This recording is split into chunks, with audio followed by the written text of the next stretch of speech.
Hello everyone, and today we're going to take a look at Assault on the Necrospire, which, first of all, is a really cool name.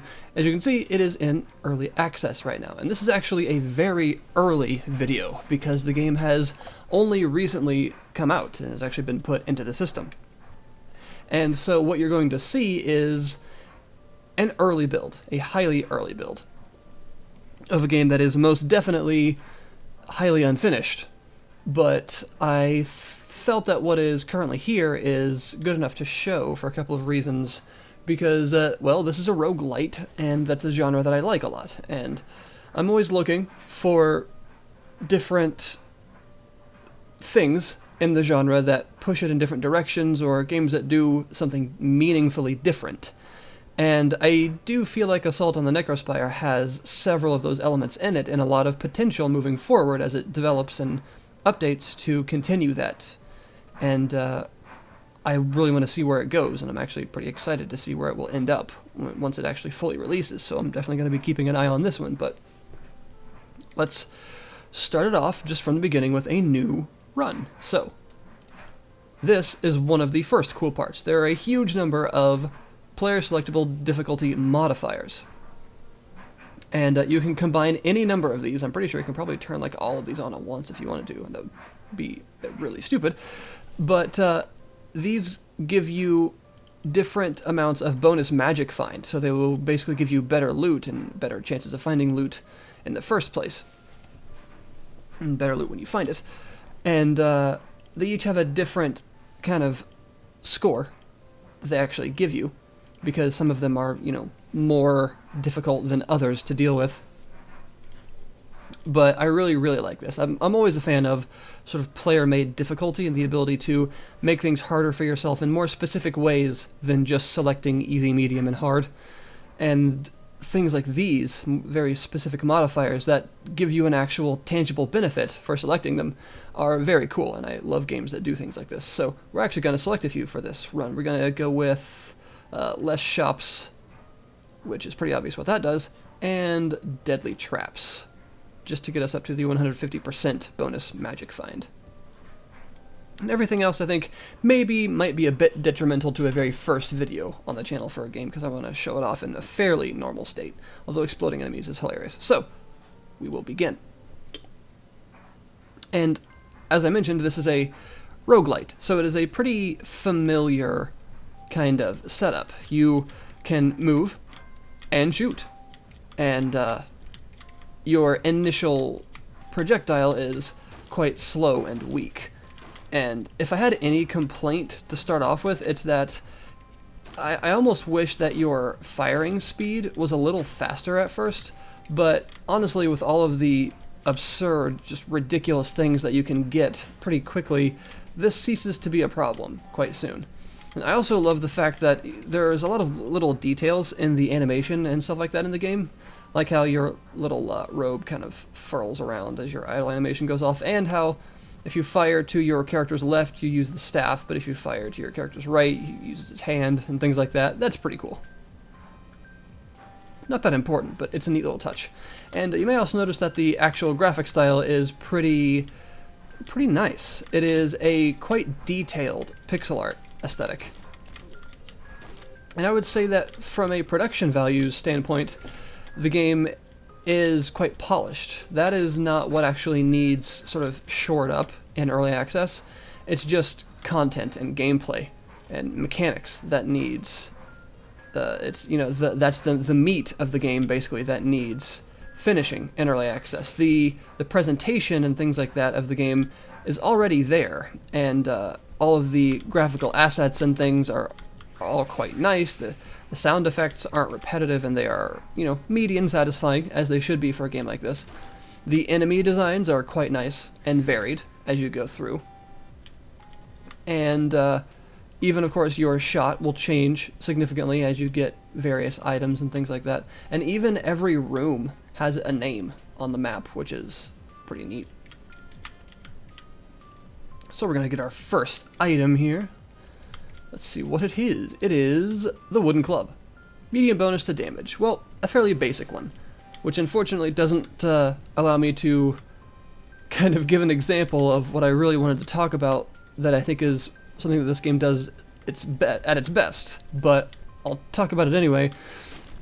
The thing that this game does best, better than actually a lot of the sort of rogue-lite genre, the thing that made me want to cover it in the first place, and actually attracted me to it, was the idea that so many of its items are not stat stick style items. There are very few items that are like extra HP, extra damage, and very small, predictable things like that. And there's nothing wrong with items like that in games of any kind. It's just that when a game decides to go down the kind of crazy route and make most of its items have fairly significant gameplay altering effects instead, that's actually really interesting.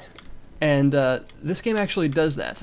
A lion's share of its items have very significant alterations to either your character or your spell, your projectile. So in a minute I'll just have to show you the actual inventory itself, because that's another thing that this game does differently in terms of the sort of genre norms. And again, unfortunately, it doesn't remedy the problem at first that a lot of roguelites have, in that your initial shot is very anemic and slow and weak and uninteresting. That's very few games actually in this genre do fix that. You know, Isaac has that problem. I mean, I would say that one of the only games I can think of that actually does it differently is like probably Death State, and I still think that Gungeon, Into the Gungeon, is pretty much the king of this genre, and I will probably believe that like forever, because I'm not sure that I'm seeing anything generally better on the horizon. I absolutely adore that game, but that is a game that did solve the problem of your character's sort of starting shot, or in that case weapons, actually feeling a bit meatier and satisfying. Whereas in most games like this, you do start out fairly weak feeling, and that is unfortunate. But I do have some good news, actually, on that front for this game, as I get hurt terribly.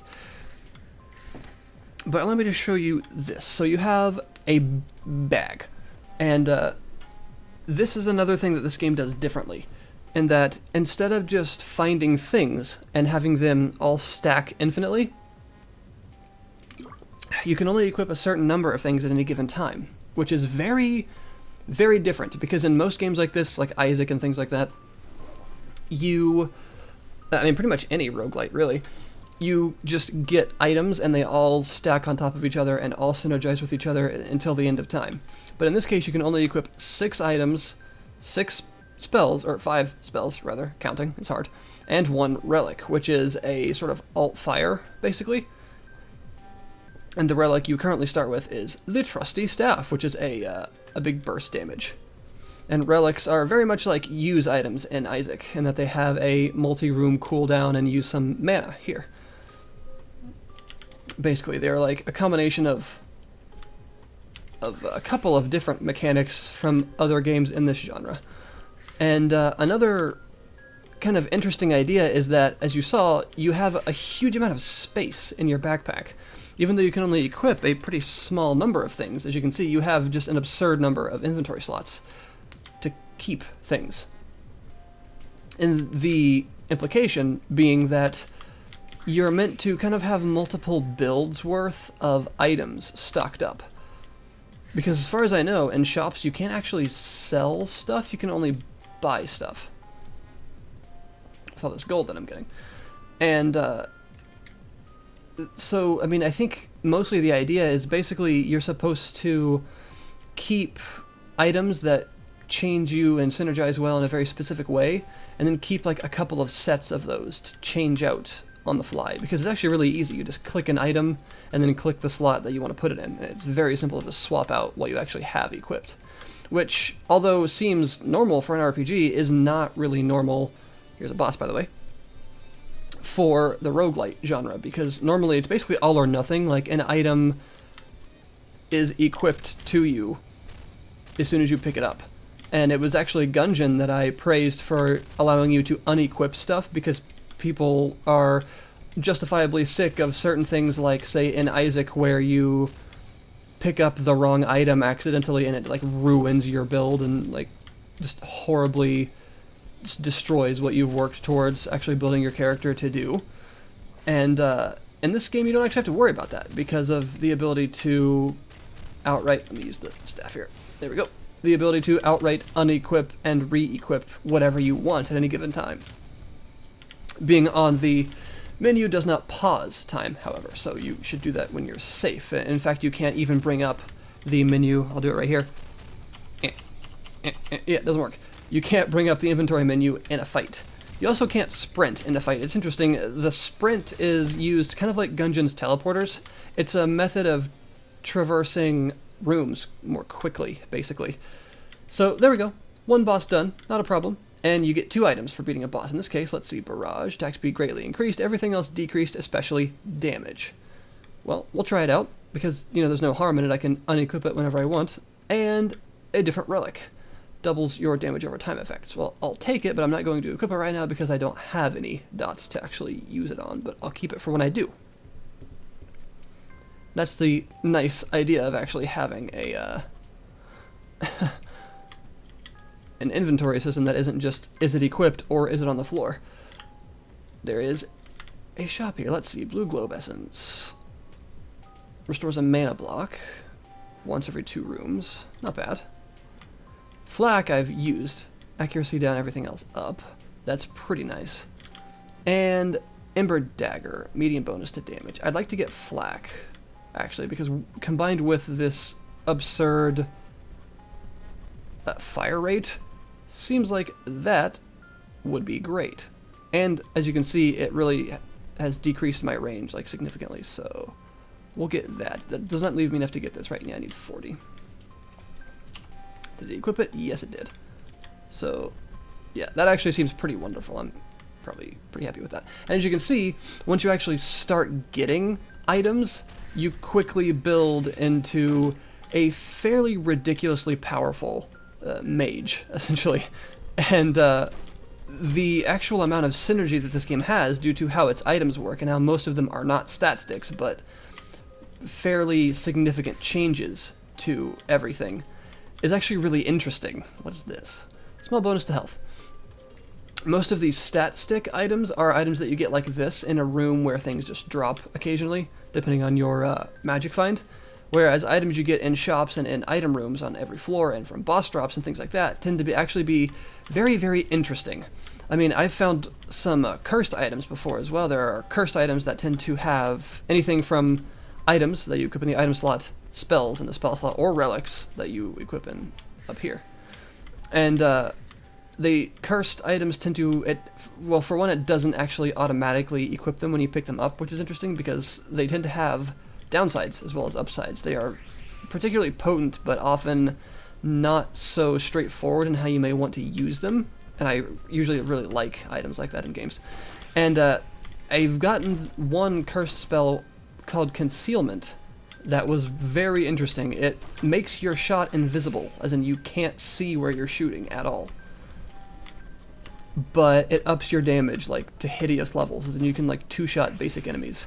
These guys right here go down in 2 shots. The spiders you can almost 1-shot. And what I have now with, like, the damage upgrade and stuff like that would actually be 1-shotting enemies, and it allowed me to just melt bosses in like 10 seconds. But you can't see your shot, so you have to make sure either your accuracy is, like, not dampened by other items, and so that you basically know its travel speed and things like that, and you're kind of mentally projecting where the shot is and things like that. Or you just get lucky and shoot everywhere. Like with this, it wouldn't be as much of a problem because there's just bullets all over the place. But with your normal shot, you saw that it fired fairly slowly. So actually doing that with concealment was an interesting feat. But it, you know, I guess it kind of made the game a little more difficult. But it also made it really, really fun because it makes you strong. And now I'm throwing little ember daggers everywhere. This is pretty great. As you can see, your shot does in fact change quite often, depending on what you pick up. I think there could be more graphical changes. That's something that the early access needs to add, and like the opportunity needs to be taken to add more. But for now, the number that are there are pretty interesting, the various projectile changes. What is this? Ooh, it's an epic. Mindbender's Cap slows nearby enemy projectiles. Yeah, I want that. So as you can see, I'm starting to get a build here. And if I can get something that causes damage over time, like bleeding or fire damage, then equipping this would be great. But you have to keep an eye on your slots and make sure all your synergies are good and things like that. And it's actually pretty compelling. It is not extremely different compared to most other games in this genre, but it is well done and different enough to make me excited for where it's going, because I really like the kind of philosophy of most of the items being very significant changes, and a lot of these synergies being genuinely very, very powerful as long as you can keep them going properly. And also the difficulty modifiers are a big deal. Now, for the future of the game, well, in the near future, we do have some news, because the developer has posted the kind of plans for the next update, and we unfortunately don't have an ETA for that, because he's not entirely sure how long it's going to take due to some rebalancing that it's going to require, which you never know how long that's going to take. I just noticed that I'm taking a crap load of damage and I need to quit it. But what's going to be added is, I think, a really, really big step in improving the game in general and making it more exciting from beginning to end for everyone. For one, what's going to be added are actual loadouts, so that you don't always start as this person with nothing, the basic slow shot, and the staff. Instead, you're going to have selectable loadouts to choose from, kind of like selecting different characters in Isaac or Gungeon or things like that, which I think the game sorely needs, and I was actually going to suggest something like that in this video, but it turns out I don't have to, because he is very much on top of that. And yeah, so the next update is more than likely going to contain some kind of character or loadout selection that's going to allow you to select a starting set of items, spells, relic, things like that to get you started, which will make the early game experience probably much more exciting and avoid that whole anemic early shot problem that I was talking about earlier. Hopefully this will be another one of those roguelites that can kind of dance around that issue because of the interestingness of those items that will probably be in the loadouts. And two, he's going to actually add a different combat mechanic, which is a pretty big deal, because that's why the update is potentially going to take a little bit, because that's actually, adding a major game mechanic that's changing everything around. So, that is kind of a big deal. And the idea is he's going to add a staff swipe. The idea is that you're going to be able to kind of do like a Legend of Zelda Linku spin attack, but with your staff. At least that's how I understand what he wrote. And it's going to allow you to knock back enemies and do damage to enemies in a way that's separate from your spell. It's going to be on a short cooldown, and it's also, and this is potentially the most important part, going to allow you to actually deflect enemy projectiles near you when you do it. So almost giving the game a bit more of like a going towards bullet hell feel, with some, potentially that could allow him to make more complex patterns for enemies and things like that, because that gives the player a way to avoid them. So I'm hopeful for that update, because that seems like a really big deal, and like it'll be super cool. As far as the content that's currently in the game, there is actually quite a bit. It's mostly right now focused on a lot of interesting items. The number of enemies, bosses, and things like that are in the game are kind of pale in comparison to the ridiculous number of items that are in the game. But they're all still there, and the areas are also pretty interesting. As you can see, this floor's tile set is the same as the first floor's, but not all of them are this way. It changes every 2 floors, and I died. Rip. Poop. Yeah, I screwed that up. But every 2 floors, the tile set changes. So the 3rd and 4th floors are like this kind of, if I remember correctly, they're more of a, like a bluish, watery ruin. And then the 5th floor, I think the farthest I've ever made it is the 5th floor so far. And that has almost like a desert or like Egyptian ruin kind of theme. It's pretty cool, actually. But anyway, yeah, that's the current state of Assault on the Necrospire, just showing you a run. And it's actually really interesting.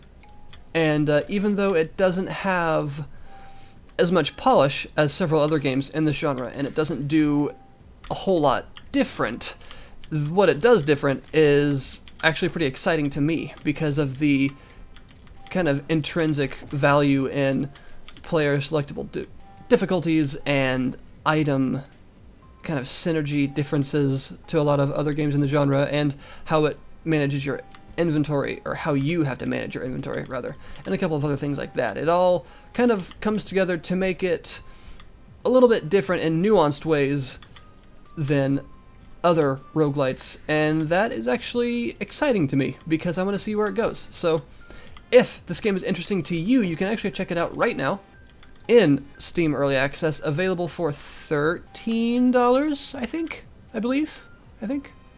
Yeah, $13, I'm pretty sure. Neat.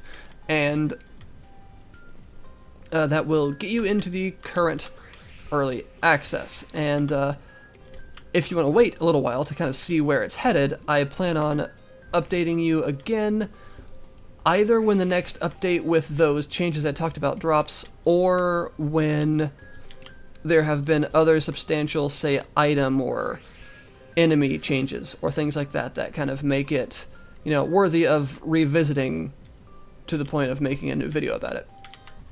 Which shouldn't be too long, because like I said, this is a very early state to show the game in, so yeah.